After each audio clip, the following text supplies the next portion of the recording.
बिहार की सियासी रण में सभी पार्टियां जीत का दम ठोकते हुए पूरी ताकत झोंक रही है। जैसे जैसे चुनावी तारीख पास आ रही है, वैसे वैसे प्रचार प्रसार की रफ्तार भी जोर पकड़ रही है। बीजेपी हो या जेडीयू या फिर आरजेडी हो या कांग्रेस, तमाम दलों ने चुनावी हवा का रुख अपनी ओर मोड़ने की जद्दोजहद में जुटी हैं। इसी बीच सभी पार्टियों ने अपने अपने घोषणा पत्र में लोक लुभावन बातों से भरमार कर दिए हैं। सभी राजनीतिक पार्टियां समाज के विभिन्न वर्गों को अपनी अपनी तरफ लुभाने और अपने तरफ खींचने में जुटी हैं। विपक्षी महागठबंधन की अगुवाई कर रहे तेजस्वी यादव जहां पिता लालू यादव के परंपरागत वोट बैंक मुस्लिम और यादव पर फोकस करने के साथ ही नीतीश कुमार के परंपरागत वोट बैंक अति पिछड़ी जातियों में सेंधमारी कर नए सामाजिक समीकरण गढ़ने की फिराक में लगे हैं। साथ ही साथ राजद के माय समीकरण में भी सेंधमारी की कोशिश हो रही है। तेजस्वी यादव नए सियासी समीकरण को साधते हुए भाजपा के भी वोट बैंक में सेंधमारी के रास्ते तलाश रहे हैं।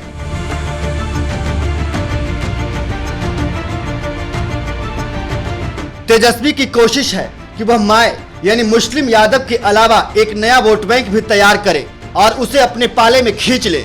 जातीय समीकरण और वर्ग विशेष को ध्यान में रखते हुए सभी पार्टियां उसी तरह की घोषणाएं और वादे कर रही हैं।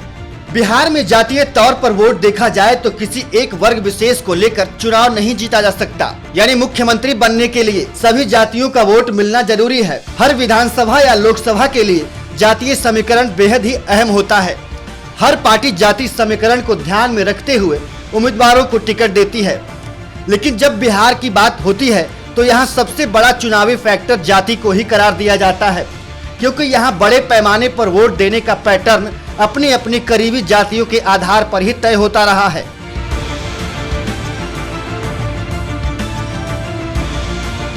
बिहार का जातीय समीकरण देखें तो करीब 20% स्वर्ण जातियां हैं, जिसमें राजपूत सबसे ज्यादा हैं। ब्राह्मण और भूमिहार की अच्छी खासी तादाद है।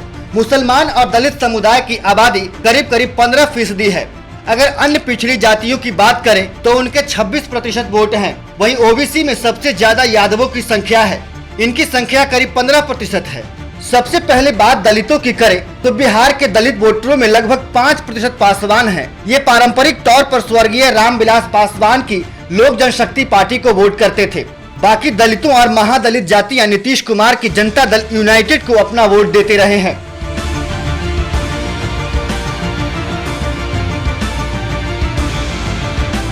वहीं ओबीसी जो पारंपरिक तौर पर लालू प्रसाद यादव की पार्टी आरजेडी के कट्टर समर्थक रहे हैं।